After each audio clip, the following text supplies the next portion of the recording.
आज भी शासक लोग हैं और गोंडवाना का आंदोलन लगातार जारी है।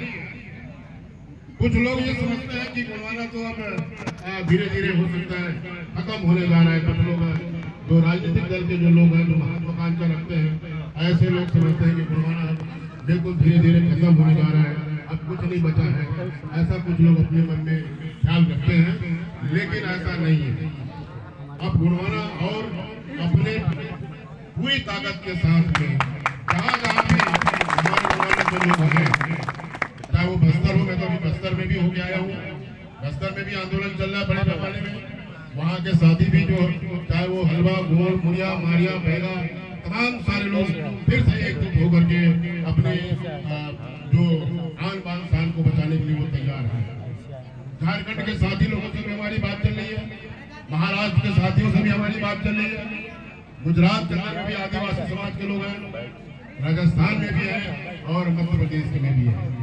तो ऐसे लगभग मध्य भारत के अंदर में 5-7 जो राज्य हैं, उसमें हमारी अभी बैठक होने वाली है कि इस देश के अंदर में जो मूल निवासी जो लोग हैं, जिनको आदिवासी कहते हैं, कुछ लोग ऐसे कहते हैं कि आदिवासी का मतलब है ये लंगोटी लगाते हैं, कंदमूल खाते हैं, जंगलों में ऐसे घूमते फिरते रहते हैं। तो मेरा उनसे निवेदन है कि आदिवासियों का मतलब वो इस धरती का पहला व्यक्ति है जब सूर्य की रोशनी जब इस देश के अंदर में पड़ी है, हवा का संचार हुआ, प्रकृति का जब संचार हुआ, अग्नि का संचार हुआ, हवा का संचार हुआ, धरती जमीन का जब यहाँ पर संचार हुआ और सूर्य की रोशनी जब पड़ी है, तो उस समय से रहने वाले जो व्यक्ति हैं, आदि काल से जो रहने वाले व्यक्ति हैं, वो उसको आदिवासी कहा जाता है। और आदिवासियों में विश्व के अंदर में लगभग 4 सभ्यताएं पैदा हुई। जो लोग आदिवासी के बारे में नहीं जानते हैं, उनको मैं ये कहना चाहता हूँ कि विश्व के अंदर में लगभग 4 सभ्यताएं पैदा हुई और उन 4 सभ्यताओं में सिंधु घाटी की सभ्यता, जो आप पढ़े लिखे जो लोग हैं, जो थोड़ा नजदीक आ जाए, पढ़े लिखे साथी लोग, या अभी जाकर के अपने इतिहास के पेज क्रमांक 127 अध्याय क्रमांक 3 को आप खोल के देखना, उसमें लिखा है भारत में आर्यों का आगमन, बस इतना लिखा हुआ है और बाकी इतिहास नहीं लिखा हुआ है।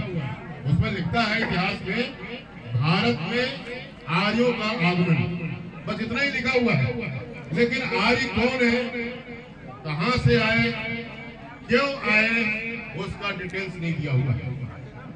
उसका अगर डिटेल्स अगर आपको चाहिए तो पंडित जवाहरलाल नेहरू, जिसने डिस्कवरी ऑफ इंडिया लिखा और उसको हिंदी में भारत की एक खोज कहते हैं।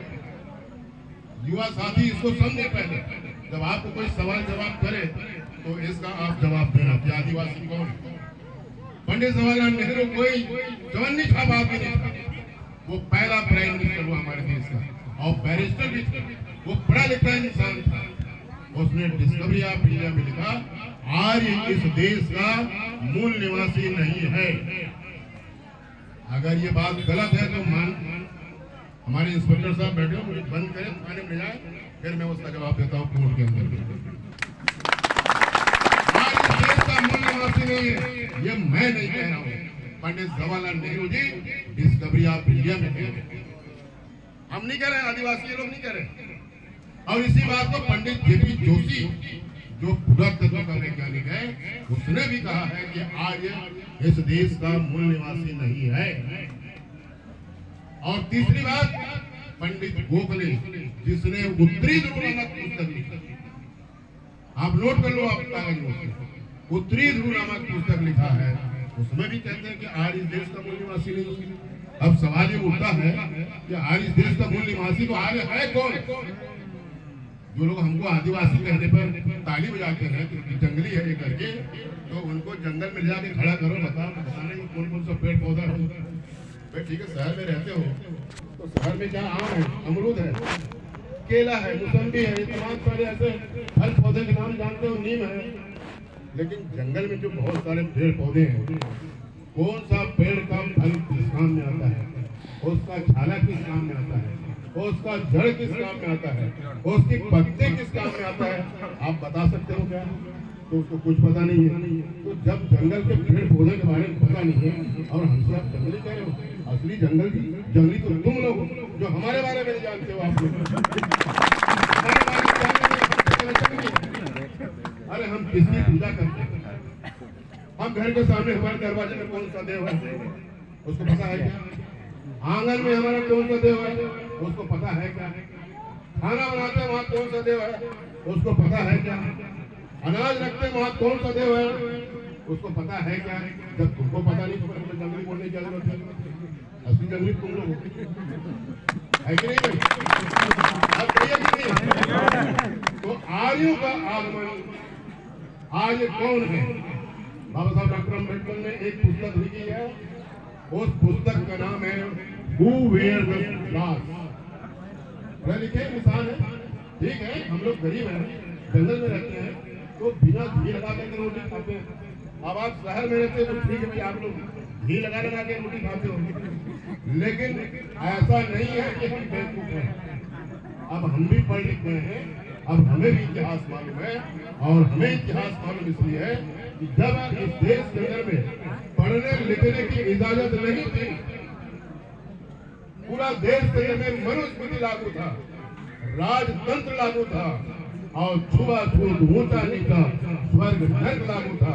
उस समय मनुस्मृति में मनुवादी व्यवस्था थी। उस समय हमारे बुजुर्गों को शिक्षा के दरवाजे में जाने का इजाजत नहीं था। उस समय हमारे पूर्वज नहीं पढ़ लिख पाए, ये बात अलग है, लेकिन देश की आजादी के बाद हमारा और हमारा समाज हम पढ़ लिख गए हैं।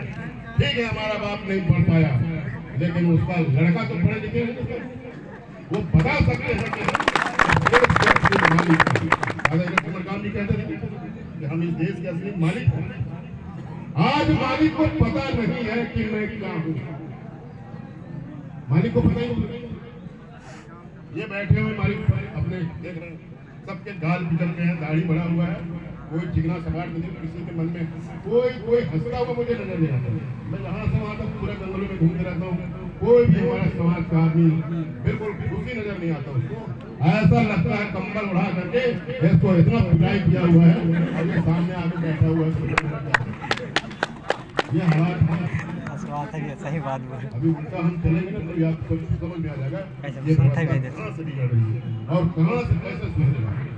इसी व्यवस्था को बना के रखने के लिए हमारे जैसे बहुत से लोग जंगल में रात भर जा करके प्रशिक्षण के माध्यम से उनको एहसास कराया जा रहा है कि नहीं, अब बैठने से काम नहीं चलेगा, अब बैठने से काम नहीं चलेगा। ये हमारा मान और सम्मान का मामला है। हम जब दूसरों के यहाँ बैठने जाते हैं, उच्च वर्गों के यहाँ जो तथाकथित जो अपने आप को ब्राह्मण संप्रदाय कहते हैं, तो हमको बैठने के लिए कुर्सी नहीं मिलती। और जब कोई हमारे घर में कोई वो लोग आते हैं, तो हम अपना गमछा उतार के वो कुर्सी में साथ करके उसको बैठने के लिए। हमारे महापुरुषों ने कहा कि आजादी के बाद हम दो धारी तलवार की तरह हमको जिंदगी जीना पड़ेगा। इस बात को सुनो आप लोग, आजादी के बाद हमको दो धारी तलवार की तरह हमको जिंदगी जीना पड़ेगा। एक राजपाट के लिए संघर्ष करना पड़ेगा और दूसरा मान और सम्मान के लिए लड़ना पड़ेगा। आज हमारी माँ का सम्मान दर्जा नहीं मिलता है। गोंडी भाषा जो आज पूरे देश के अंदर में लगभग 80 लाख से भी ज्यादा लोग बोलते हैं, आज उसको मान्यता नहीं मिल पाया संविधान के अंदर में, और 24 लाख लोग संस्कृत बोलते हैं इस देश के अंदर में, उसको मान्यता मिला हुआ है। भाषा हमारी माँ, हम कहते हैं ना, भाषा हमारी माँ है और धर्म हमारा पिता है। न हमारे धर्म को मान्यता मिला, न हमारी भाषा को मान्यता मिला, न हमारी माँ को मिला, न हमारे पिता को मिला। अब आप सम्मान की बात करिए, कहाँ से सम्मान मिलेगा?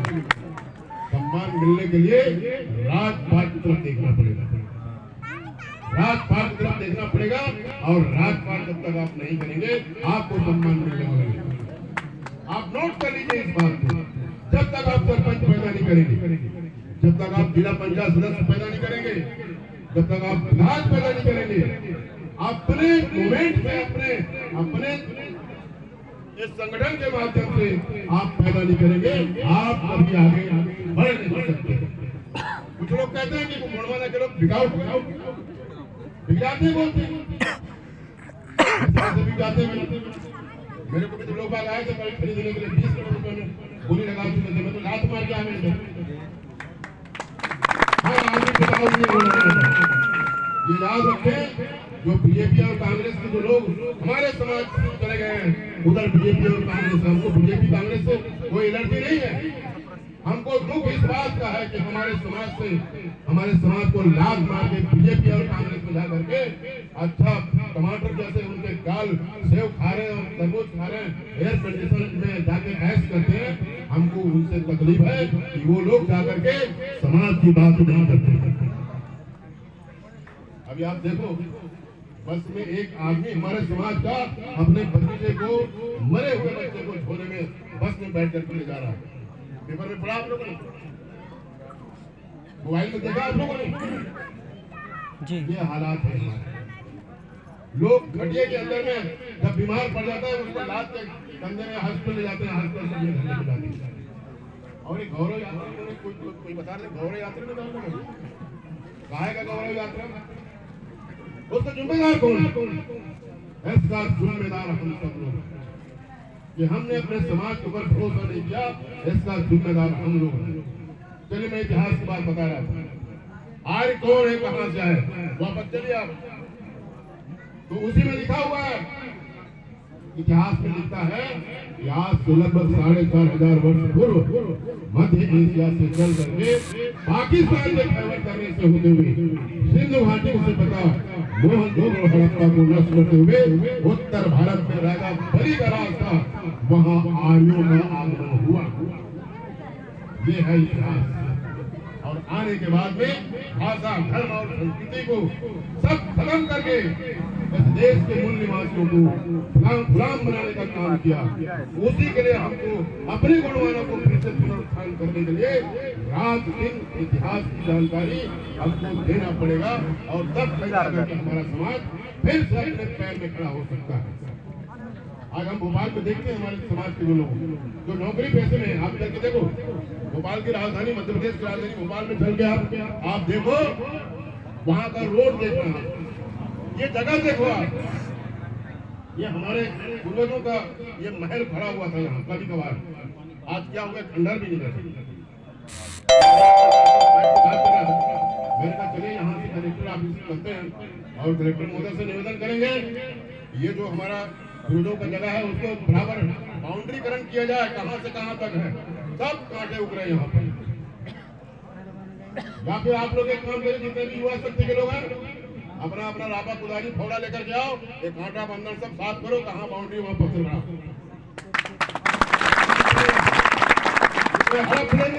बचने वाला नहीं है, सब घर बन गया, धीरे धीरे दबते जा रहे हैं। अब कौन आ गया यहाँ, पटवारी आएंगे कभी नापने के लिए, कोई इतना जमीन है आपको, और हम पूछ रहे हैं वहां पे, नाच रहे हैं वहां पे। आज बलिदान दिवस है, हमारे समाज की ऐसी महिला का बलिदान दिवस है, और हम डीजे बजा करके कूद रहे हैं। लोग क्या बोल रहे होंगे आपको, जब इनके घर में कोई मरता है कूद रहे जा रहा है, ये कैसी बात बताइए आप। हमको करने के लिए आज रोने का दिन है हमारा, आज इतिहास में रोने का दिन, बहुत बड़ा काला दिवस है आज हमारी रानी महारानी के आज बलिदान दे दिया, हमारे हमारे कपड़े का जो रंग बदला, हमारे चेहरे का जो चेहरे में जो चमक आया, ये सब हमारे महापुरुषों की देन है। इसमें हमारा कोई भी काम नहीं आया। हमारा समाज की जब नौकरी लगता भी है किसी का, तो समाज की सर्टिफिकेट लगाया जाता है, और समाज की सर्टिफिकेट जब नहीं लगेगा तो आपको नौकरी भी नहीं मिल पाएगी। सबसे बड़ा समाज है, तो समाज के लिए हमारे महापुरुषों ने अपना बलिदान दिया है। बिरसा मुंडा जी हो, कांटा भील हो, बस्तर में राजा भंजदेव हो, आपका इधर मध्य प्रदेश के अंदर में रानी दुर्गावती हो, तमाम सारे राजा महाराजे अब सब के सब निपट गए, अब कौन आएगा बचाने के लिए। तो बाबा साहब डॉक्टर अम्बेडकर ने चौराहे में जाके आप देखना, उसने एक बात कहा, महत्व इस बात का नहीं है कि कितना आप चले। हमारे महापुरुषों ने क्या जवाब दिया? महत्व इस बात का नहीं है कि कितना आप चले हैं, महत्व इस बात का है कि कितना आप सही चले। महत्व इस बात का है कि कितना आप सही चले। ये नहीं कि हजारों किलोमीटर चल जाओ। महत्व इस बात का है कि 1 किलोमीटर, एक पैर भी हम अगर पैर भी आगे बढ़ाते हैं तो वो कभी पीछे हटने वाला नहीं होना चाहिए। उसको बोलते हैं महत्व चलने की बात। आज देश और दुनिया कहाँ जा रही है? जब हमारा राष्ट्रपति बनते हैं, हमारे समाज का तो कहते हैं आदिवासी राष्ट्रपति होगा, आदिवासी राष्ट्रपति बन रहा है। क्या पोखर नहीं बना रहा, पाई नहीं बना रहा, तुमको किसने बोला आदिवासी राष्ट्रपति बनाने के लिए? अभी वहाँ लोकसभा का नया लोकसभा बना दिल्ली में, उनको तो नहीं बुलाया गया। अब आपको कैसा लग रहा है जरा बताओ जरा मुझे। आप भी आदिवासी समाज के लोग हैं, आपके समाज का राष्ट्रपति बना, वो पिंडोरा पीट रहे थे, और जब लोकसभा का उसका जो उद्घाटन हुआ तो हमारे महामहिम प्रधानमंत्री महोदय पहुंच गए, लेकिन राष्ट्रपति महोदय जी नहीं पहुंच पाए, उनको निमंत्रण ही नहीं दिया गया। पता है आप लोगों को? और जिस मंदिर में झाड़ू लगा रहे थे वहां पे आपने देखा होगा, पहले आते समय राष्ट्रपति भवन में जाने के पहले तो वहां पर जो मंदिर में जाकर के पूजा पाठ किए, वो उसको जाकर शुद्धिकरण भी करवा दिए। ये कितना खतरनाक चीज है। ये क्या विचारधारा लाना चाहते हैं? महात्मा ज्योतिबा फुले जो 1827 में जिनका जन्म हुआ महाराष्ट्र के अंदर में, ये इतिहास को आप लोग पढ़ो। 1827 में अगर महात्मा ज्योतिबा फुले जैसे महापुरुष इस धरती में पैदा नहीं हुए होते तो हम जैसे लोग पढ़ नहीं पाए। सावित्रीबाई फुले, फातिमा भी, जिन्होंने महात्मा ज्योतिबा फुले और जो सावित्रीबाई फुले को जगह दे करके महाराष्ट्र के अंदर में उनको स्कूल खोलने के लिए जगह दिया गया। उसकी बहुत बड़ी कहानी, बहुत बड़ा स्तर है उसका, एक एक महापुरुष का, कैसे वो पैदा हुए, कैसे का क्या हुआ। जब वो पढ़ाने के लिए जाते थे तो उनके ऊपर गोबर और कीचड़ फेंकने का फेंकते थे ब्राह्मण लोग, बेसवा जाति के ब्राह्मण लोग उसके ऊपर कीचड़ फेंकते थे। वहां जाने के बाद कपड़ा बदल करके लोगों को पढ़ाया। ये कितनी बड़ी विडंबना थी वहां पे। महात्मा ज्योतिबा फुले के सामने एक 11-15 साल का बच्चा था। शिक्षा के लिए आप लोग थोड़ा सुनो इस बात को। उनकी शादी होने वाली थी तो महात्मा ज्योतिबा फुले को निमंत्रण दिया कि आपको मेरे शादी में आना है। और शादी में आने के लिए जब वो कपड़ा पहन के नहा धो के पगड़ी बांध के जब पहुंचे तो ब्राह्मणों ने उसको देखा और कहा, ये शूद्र समाज का व्यक्ति अच्छा कपड़ा पहन करके ये ब्राह्मणों की शादी में आया हुआ है, इसको पकड़ो बोले। और पकड़ने के बाद में बरात से पीछे खींच करके ज्योतिबा को इतना मार मारे, इतना गोबर कचरा के बेहोश हो गया। और बेहोश होने के बाद में जब बारात आगे निकल गई तो बरसात का समय था, सावन का महीना। उसका गांव है मूला मुठा। आप महाराष्ट्र में पुणे के पास में मूला मुठा गांव है, आप जाके पता लगा लेना वहां पे। ज्योतिबा फुले सोचे कि यार हमारे साथ इतना बेइज्जती हुआ, अब हमको जिंदा रहने की कोई जरूरत नहीं है, अब हमको मर जाना चाहिए। अब मरने के लिए वो मूला मुठा गांव के पास नदी में पत्थर पे बैठ करके वो मरने की सोच रहे थे। नदी में पूर आया हुआ, इसी के अंदर कूद जाएंगे और हम अपना रामलीला समाप्त कर देंगे। पूरी के गांव के 3 महिलाएं पानी भरने के लिए गई। इस बात मटके में ऐसे बो करके पानी भरने के लिए सार्वजनिक जगहों में पानी नहीं भरने दिया जाता। नल में, जो तालाब में, कुएं में आप नहा नहीं सकते थे। पढ़ना लिखना तो बहुत दूर की बात है। और जब 3 महिलाएं वहां पानी भरने के लिए जा रही थी, बदन में कपड़े नहीं है, लंगोटी लगा के रखे हुए हैं, सामने बदन खुला हुआ है और हंसते हुए जा रही है। यही ज्योतिबा जिसके साथ में बरातियों ने इसको मारपीट किया है और ये बैठा हुआ है बोले पत्थर में। तब ज्योतिबा फुले के दिमाग में बिजली सुचली और कहा, मैं तो पढ़ा लिखा इंसान हूँ, मैं समझता हूँ इस बात को, लेकिन मेरे ही समाज की जो महिलाएं हैं जिनके बदन में कपड़े नहीं है, 5 फीट की झाड़ू लगी हुई है और गले में हड्डी है और मेरे को देख के हंस रहे हैं, इसका मतलब ये है कि मेरे समाज में शिक्षा की कमी है, शिक्षित नहीं है। इसलिए ज्योतिबा फुले ने कहा कि मैं अब मरूंगा नहीं, मेरे ही समाज के लोगों को मैं अब पढ़ाने का काम करूंगा। और महाराष्ट्र के अंदर में 1848 में ज्योतिबा फुले और सावित्रीबाई फुले जी ने स्कूल खोल करके हम जैसे लोगों को पढ़ाने का काम किया और संकल्प लिया उन्होंने कि आजीवन हमारा शादी तो हो गया है, लेकिन हम कोई बच्चा पैदा नहीं करेंगे।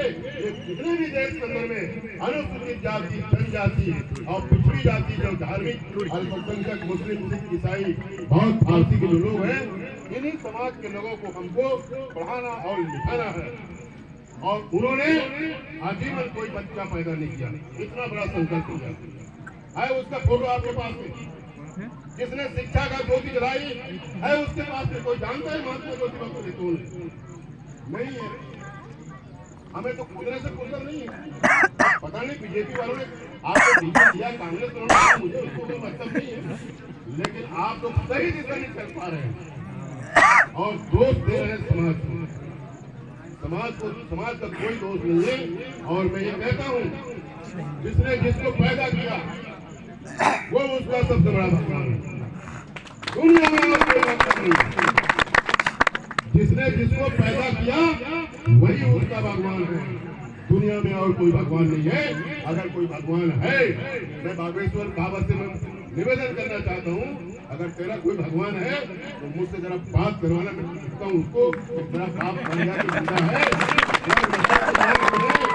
बात करना चाहता हूँ। अभी आपको पता है रेलवे में कितने लोग मर गए, उड़ीसा के अंदर में कितने लोग मर गए होंगे, पता है ना? तो वो भविष्यवाणी वाले क्या कर रहा था, वो भविष्यवाणी क्या भैया रोक रहे हैं, एक्सीडेंट होने वाला करके। अभी गुजरात में, राजस्थान में बड़े पैमाने में भी आंधी तूफान आया समुद्र के अंदर में, कितने लोग मर गए वहां पे।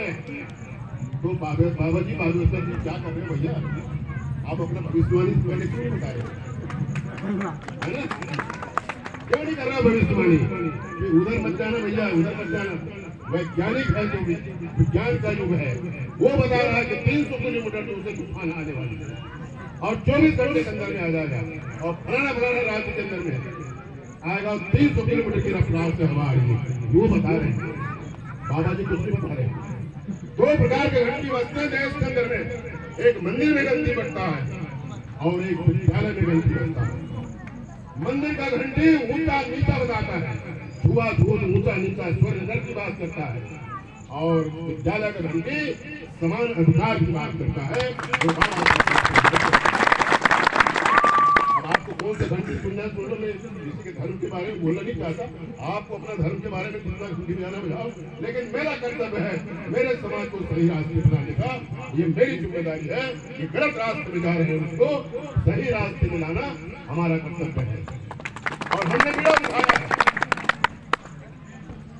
ये बहुत सारे साथी और बैठे हैं, मैं अभी ज्यादा समय नहीं लूंगा, 15-20 मिनट का समय और लेता हूँ, क्योंकि बहुत महत्वपूर्ण बात है। आपके बीच में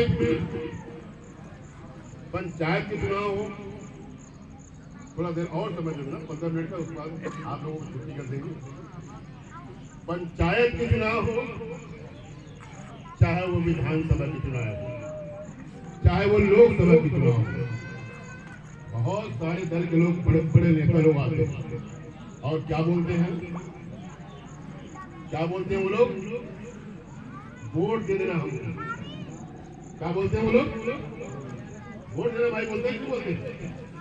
आपने कभी पूछा उनसे कि भाई ये वोट मांगने तो आ जाते हो आप, वोट देने का अधिकार किसने दिलाया, क्यों दिलाया और कब दिलाया, पूछा? कोई पूछे हो आप लोग? जब किसको पता है जरा मुझे बताओ, अगर मालूम है तो उसका स्वागत करता हूँ। आए जरा 10 मिनट इस बात में, उसी मैटर में बात करेंगे, वोट के बारे में बात करेंगे। है कोई आदमी है तो आया, नहीं तो फिर मैं बताता हूँ आप चिंता मत करो। जब देश की आजादी, जरा सुनो इस बात, और मोबाइल में जरा नहीं तो पता चला दूसरे के हाथ पहुंच जाए।